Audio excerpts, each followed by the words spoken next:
न हि ज्ञानेन सदृशं पवित्रमिहि विद्यते तत्स्वयं योग संसिद्धिः कालेनात्मनि विन्दति। इस लोक में ज्ञान के समान पवित्र करने वाला निस्संदेह कुछ भी नहीं है। योग में संसिद्धि पुरुष स्वयं ही उसे उचित काल में आत्मा में प्राप्त करता है। जिस प्रकार से कोई व्यक्ति पानी में डूबता हो तो उस व्यक्ति को जीवन रक्षक वस्तु की आवश्यकता होती है, उसी प्रकार से जो भव सागर में डूब रहे हैं उन्हें भी ज्ञान की आवश्यकता होती है। ज्ञान के अलावा कोई भी ऐसी चीज़ नहीं है इस संसार में जो मनुष्य को डूबने से बचा सकती है। एक व्यक्ति तालाब के किनारे खड़ा है और मित्रों के कहने पर, जबकि उसे तैरना भी नहीं आता, तालाब में छलांग मार देता है। इधर उधर देखता है और छलांग लगा देता है, सोचता है आसान ही होगा। तालाब में डूबने वाली जब हालत हो जाती है तब पुकारता है, चिल्लाता है उन लोगों की तरफ जो लोग उसकी जान बचा सकते हैं। तो मनुष्य का भी यही हाल होता है। वो भवसागर में कूद तो गया है, परंतु उसे कोई ऐसा व्यक्ति दिखता नहीं जो उसे ज्ञान के उपदेश दे सके, जो उसे भवसागर से पार करा सके, बाहर निकाल सके। यही विडंबना है मनुष्य की।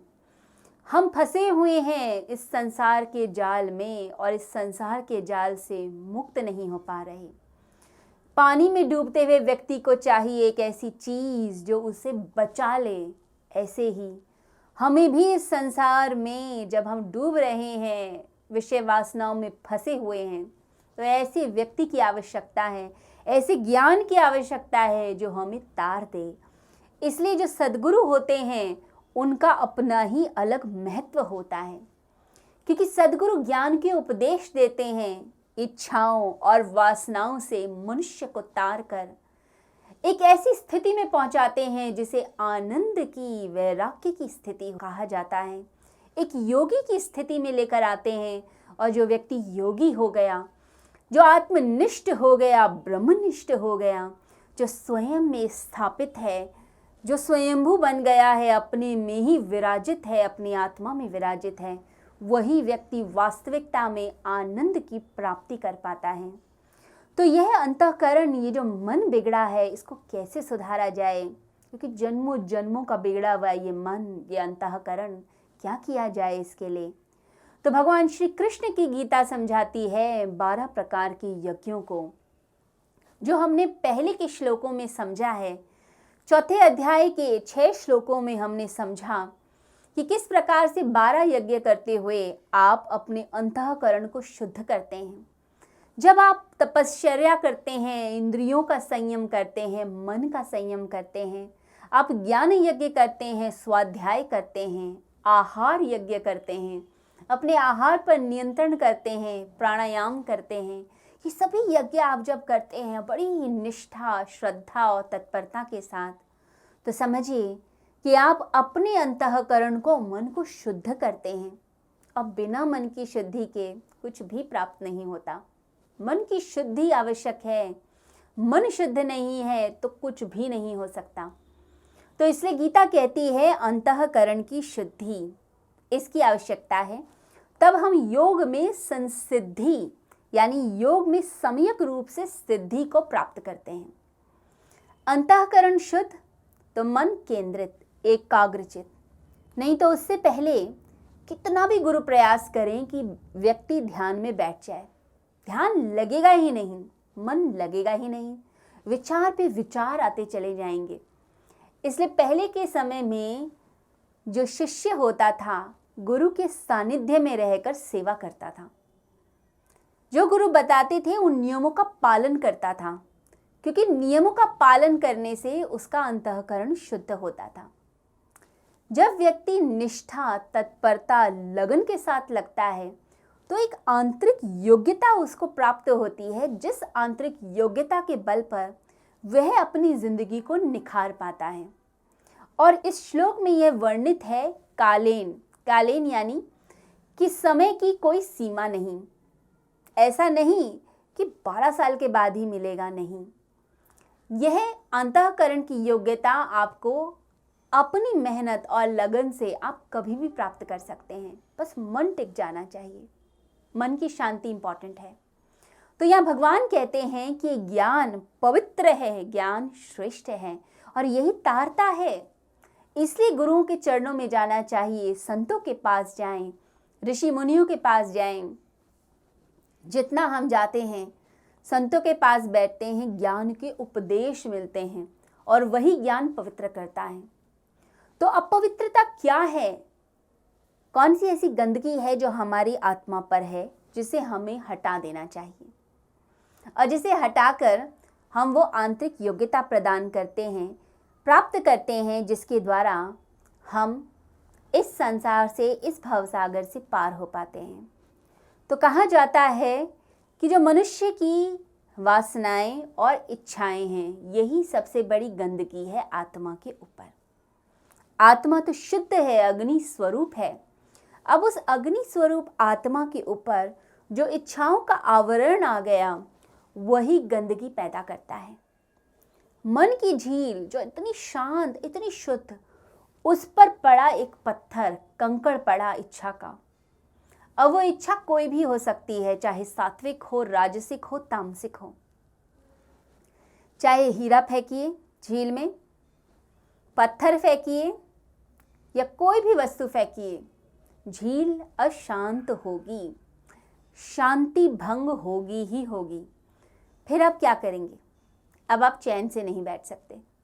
अब आपको चलना पड़ेगा, कर्म करने पड़ेंगे और बिना कर्म किए आप उस इच्छा की पूर्ति नहीं कर सकते। तो इच्छा आई, एक विचार आया, अब आप उसे पूर्ण करने के लिए अपनी पूरी ऊर्जा को लगा देते हैं, कर्म करते हैं।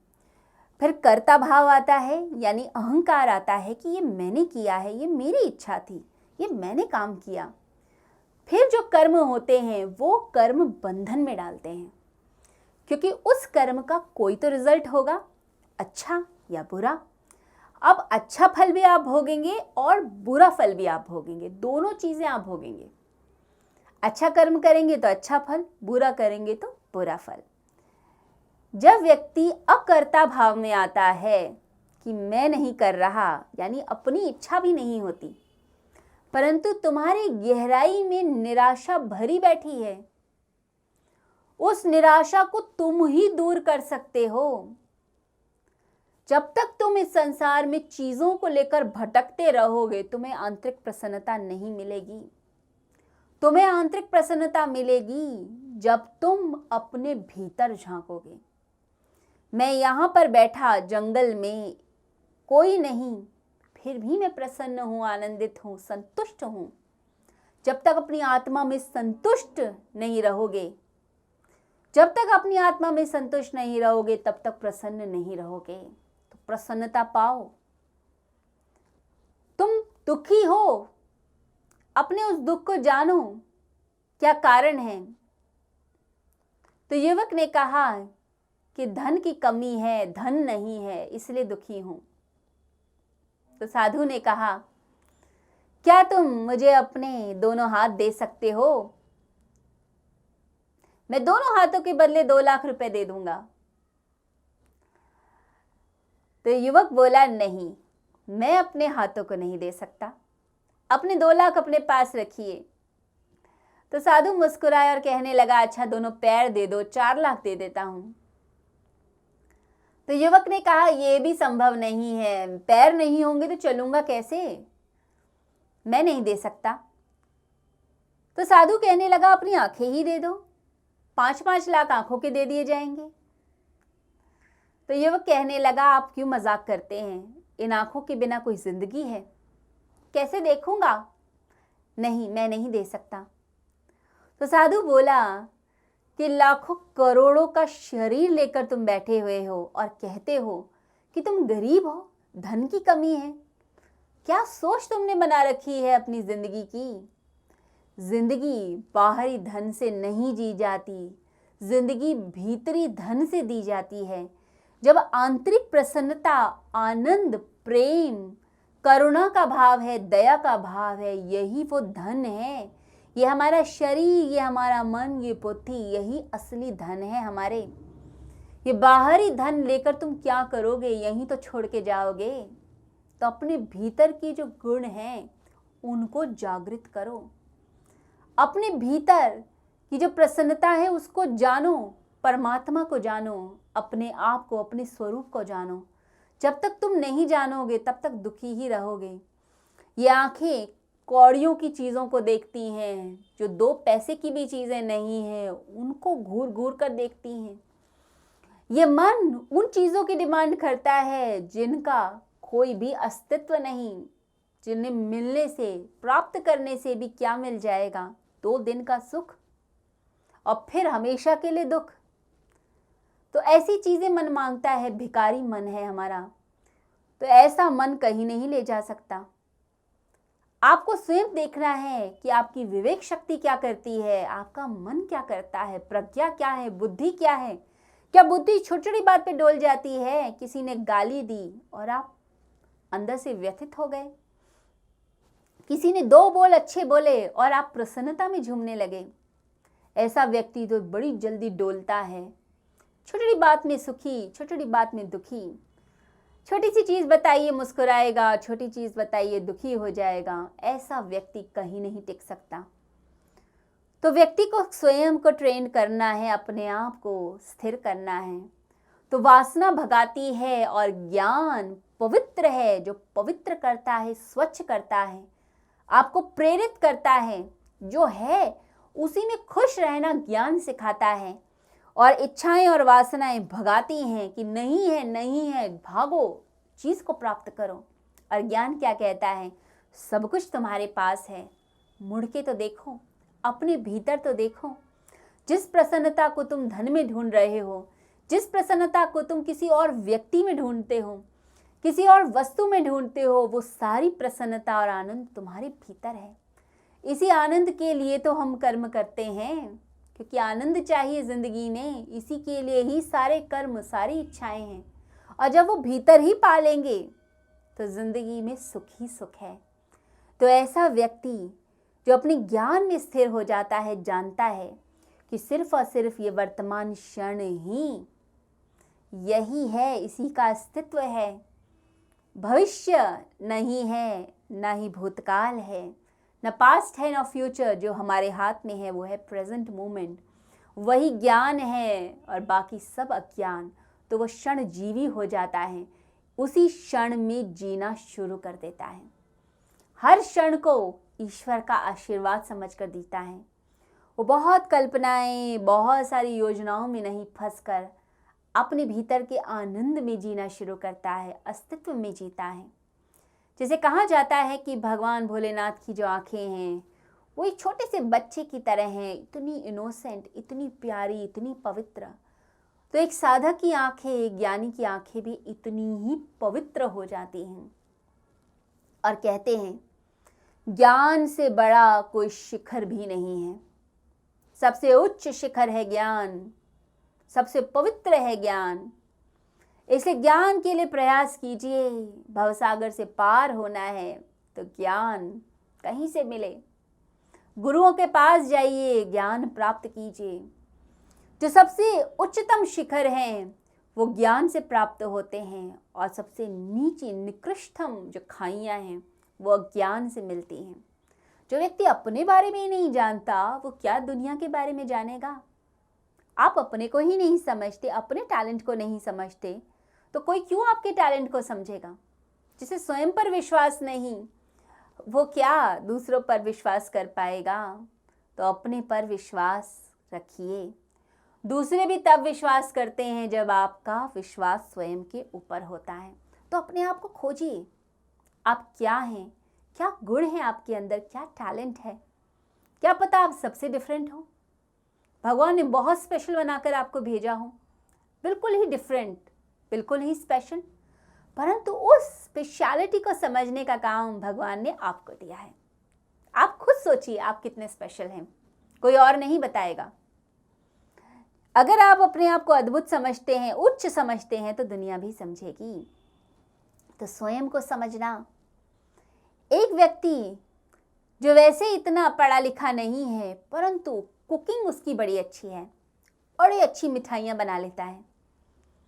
अभी तो घर के लोगों के लिए ही बनाता है। अगर वो अपने टैलेंट को समझता है, तो वह उसी कला को, उसी मिठाई बनाने को, स्वीट्स बनाने को वो आगे विकसित कर सकता है। और क्या पता उसका टैलेंट इतना विकसित हो जाए कि पूरे विश्व में उसका नाम हो जाए। तो ये टैलेंट किसी भी रूप में हो सकता है। आप किसी भी चीज़ का टैलेंट लेकर पैदा हो सकते हैं। क्या पता आप मैथ्स में, मैथमेटिक्स में इतने जीनियस हो जितना कोई और इस दुनिया में हो ही नहीं सकता। क्या पता आप ब्यूटी में इतने एक्सपर्ट हों कि आपसे अच्छा मेकअप करना कोई नहीं जानता। क्या पता आपके अंदर स्पोर्ट्स की क्वालिटी हो। परंतु ये सब कुछ आपको खुद ढूंढना पड़ता है, अपने से खुद दोस्ती करके। जो खुद का शत्रु है वो तो कुछ भी प्राप्त नहीं कर सकता।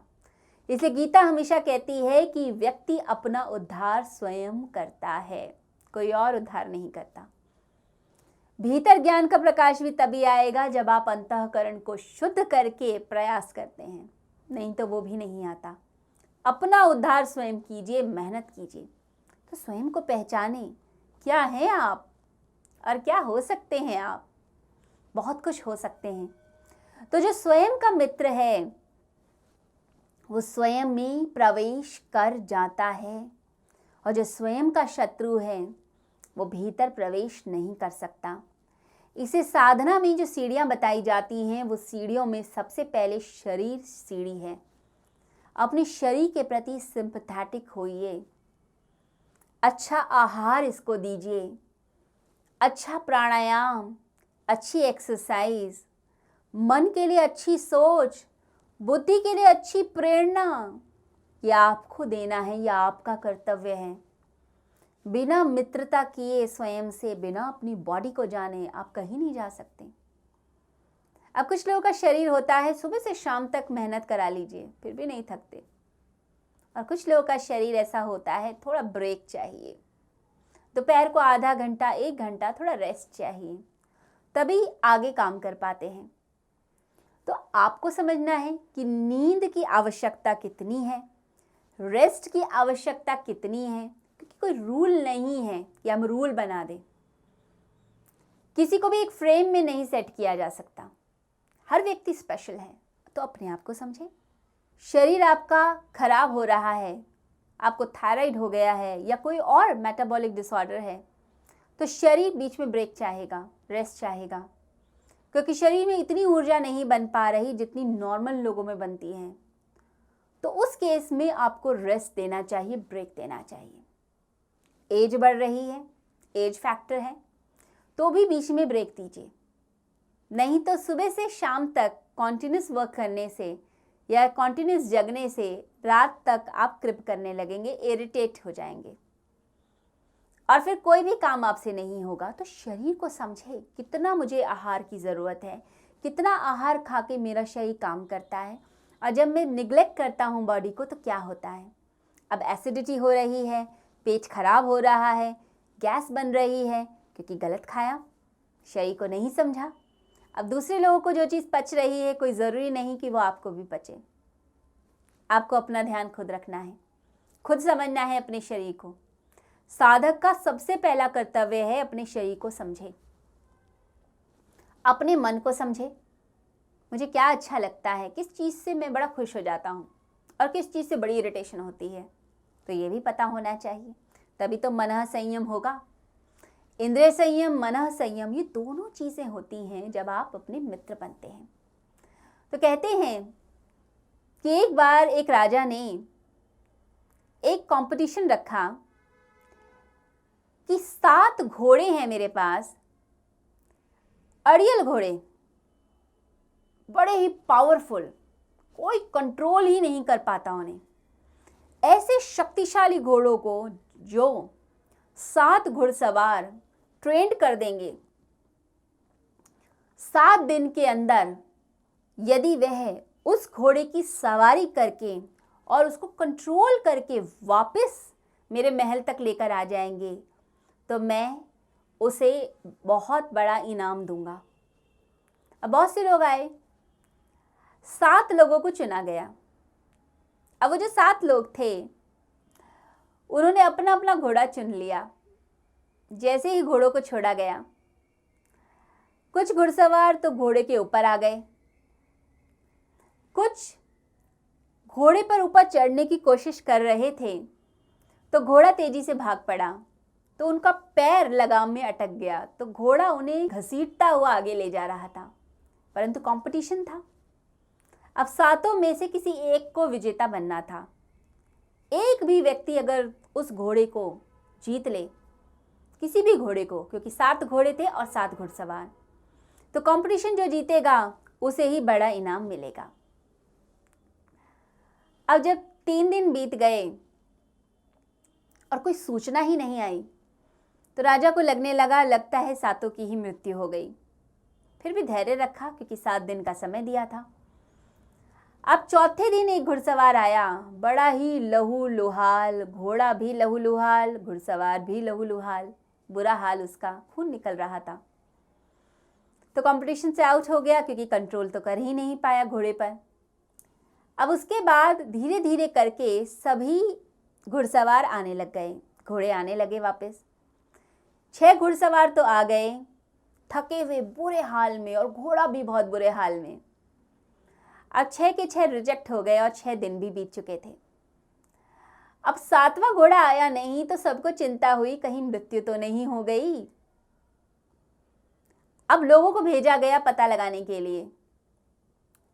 अब 7वें दिन जब शाम होने लगी थी, तो एक घुड़सवार उस घोड़े को लेकर बड़े ही आनंद से झूमता हुआ वापस आया। उसका घोड़ा भी प्रसन्न था, स्वस्थ था, और वो भी बड़ा स्वस्थ आनंदित गीत गा रहा था। तो राजा बड़ा हैरान हो गया कि यह इतने आनंद से इस घोड़े पर सवारी करके आ रहा है, इसने ऐसा क्या मंत्र बोला उस घोड़े के कान में। अब राजा के पास घुड़सवार पहुंचा, तो राजा ने प्रश्न पूछा कि कंट्रोल कैसे किया घोड़े पर। तो घुड़सवार ने कहा कि मैं 3 दिन तक तो जो घोड़ा करता मैं वो करता चला गया, मैंने टोका ही नहीं घोड़े को, मैं बस उसकी पीठ पर चढ़ा रहता। जब घोड़े का मन होता रुकने का, मैं भी उतर जाता। जब इसका पानी पीने का मन होता, मैं व्यवस्था करा देता। जब इसके भूख का समय होता और ये रुकता, तो मैं इसके लिए आसपास से घास लाकर इसके सामने रख देता। 3 दिन में मैंने घोड़े से मित्रता कर ली। अब घोड़ा मेरा मित्र बन गया।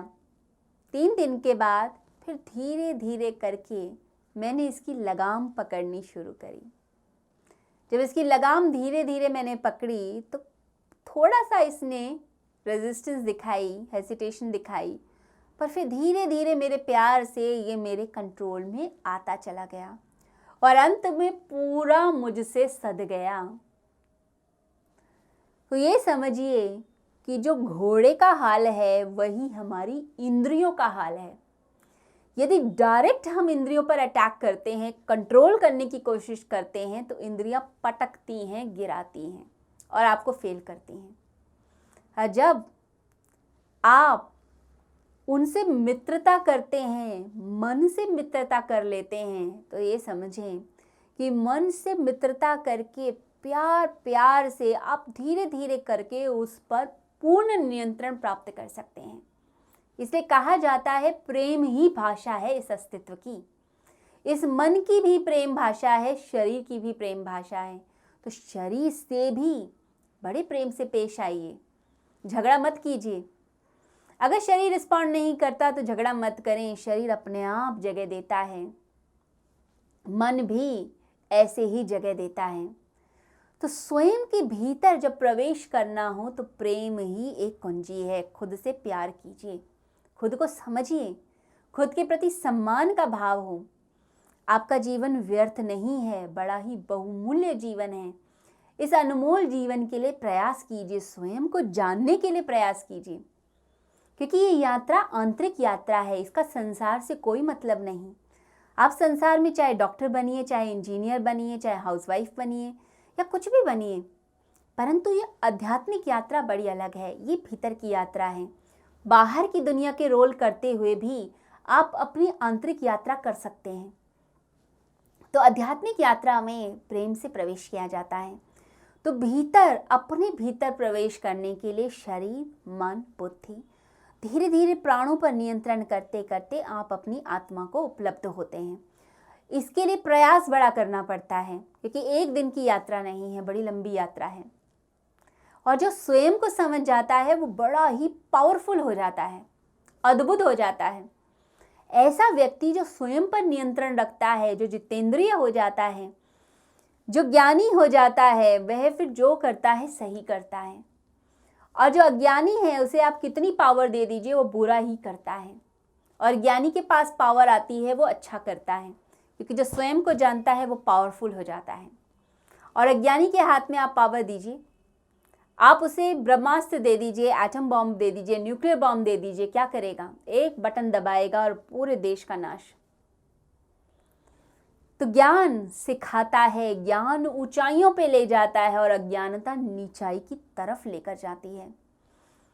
एक बार नादिर शाह ने अपने किसी व्यक्ति से कहा कि मैंने पुस्तकों में पढ़ा है कि सुबह जल्दी उठना चाहिए। तो उस व्यक्ति ने नादिर शाह से बोला, उससे कहा कि बुरा व्यक्ति यदि जल्दी उठता है तो संसार के लिए बहुत बुरा है, और अच्छा व्यक्ति यदि जल्दी उठता है तो संसार का भला ही भला है। तो ज्ञानी व्यक्ति जितने भी होंगे, जो संत होंगे, भक्त होंगे, साधक होंगे, वो जब जल्दी उठते हैं और जब वह संसार के लिए कर्म करते हैं तो संसार का भला होता है। और जो अज्ञानी है उसके हाथ में कुछ भी दे दीजिए, उसे एक अच्छी आदत भी बता दीजिए, तो उससे भी संसार का बुरा ही होना है। तो इसे याद रखिए, जो ज्ञान है वही तारता है, वही पवित्रता लेकर आता है, वही शिखर पर लेकर आता है। अगर ज्ञान नहीं तो इच्छाओं के पीछे भागते हुए आप भिखारी बनकर घूमते हैं। सब कुछ आपके पास होगा, फिर भी भिखारी, कि ये नहीं है, वो नहीं है। कहा जाता है कि एक भिखारी पूरी उम्र भीख मांगता रहा, गिड़गिड़ाता रहा लोगों के आगे, मुझे पैसे दे दो, वस्त्र दे दो, चीज़ें दे दो। अपने को पहचाना ही नहीं उसने। जब वो मरा तो उस स्थान को जब खोदा गया तो लोग हैरान हो गए कि उसके नीचे इतने पैसे, इतनी अशर्फियाँ, इतना सोना, इतना डायमंड छुपा हुआ था। तो यही मनुष्य का हाल है।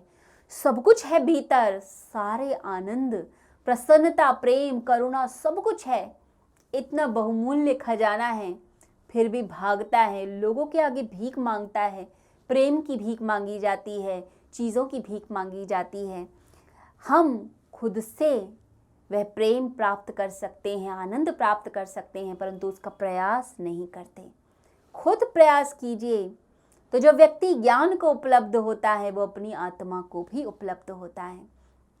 जिसे ज्ञान मिल गया उसे आनंद मिल गया और उसी का योग सिद्ध होता है। इसे योग संसिद्धि इस श्लोक में बताया गया है, यानी सम्यक रूप से सिद्ध हो जाता है व्यक्ति। जैसे बूंद सागर में विलीन हो जाती है, ऐसे ही वो व्यक्ति लीन हो जाता है परमेश्वर में, परमात्मा में लीन, और प्रसन्न चित्त रहता है, खुश रहता है, आनंदित रहता है। तो ऐसी सम्यक बुद्धि आए, इसका प्रयास कीजिए। सम्यक यानी विषम ना हो, इधर से उधर ना डोले।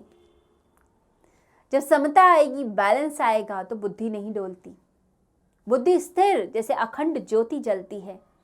जैसे माता का जागरण किया जाता है तो ज्योत जलाई जाती है, एकदम सीधी खड़ी अखंड ज्योत, बिल्कुल ऐसी ही ज्योत आपके भीतर है जो जलती है, अखंड ज्योत।